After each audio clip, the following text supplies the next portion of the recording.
used to be pretty easy to please me, and all that I was given would touch me so deeply. The eyes of the right girl could have me feeling sleepy until I'm weak and greedy. All scared cause I know that the gal don't need me. My paranoia forces her to deceive me, and my reactions eventually make her leave me. And so I had no chance, it was foreshadowed from advance. But at a glance I was in a trance, holding on as though my fingers was all smoldered on. 2 tickets to the capital of France, no money in the bank, barely ever got to blaze on the dank, wasting away like I'm swimming in a septic tank. But to the worst times, yeah, I still give thanks. So now I know, fuck romance, fuck a slow dance, I'd rather skank with a skank. To be frank, I'm perfectly honest, I'm on it with whoever wants it. I weren't trying to sound a kind of way when I wrote those lines, but I've been in Cupid's headlock, I was fully entwined.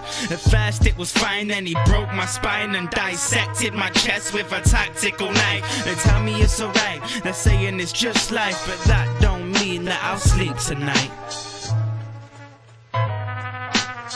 You probably think that it's all about you, but I don't even really want to talk about you. But you taught me a lesson, so I say you're a blessing. Aside from my education, I would say you're my inspiration. You probably think that it's all about you, but I don't even really want to talk about you. But you taught me a lesson, so I say you're a blessing. Aside from my education, I would say you're my inspiration. It's the perfect paradox. I used to write a lot about my writer's block, and now I'm barring about the lady that was supposed to switch me off. And I erupted as liquid, and now I'm forming stronger, igneous rock.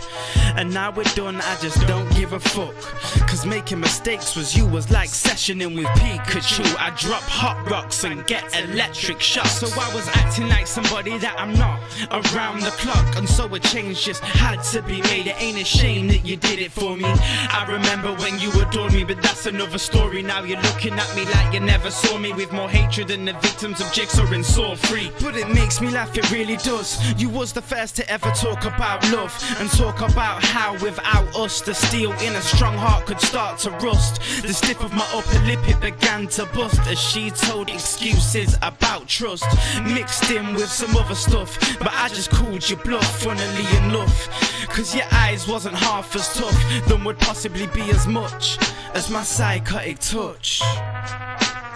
You probably think that it's all about you, but I don't even really want to talk about you. But you taught me a lesson, so I say you're a blessing. And aside from my education, I would say that the duration of confrontation has been an inspiration. Okay, Skitza, listen. These next lines are gonna sound kinda envious, but trust me, when I made it, this was meant for us. And everybody's asking if I'm feeling alright, and I prefer to say I'm nice than to tell them a lie. I don't tell them what my backpack hides, or why the bulge in my boxes is shaped as a knife, or maybe why my hands shake when I write a guilty conscience, as though I've taken a life. But I've made it clear in my head, I've made up my mind, and I must admit, I'm feeling kinda live. I'm gonna kill your boyfriend, and I'll do it tonight. I'm gonna kill your boyfriend, and I'll do it tonight.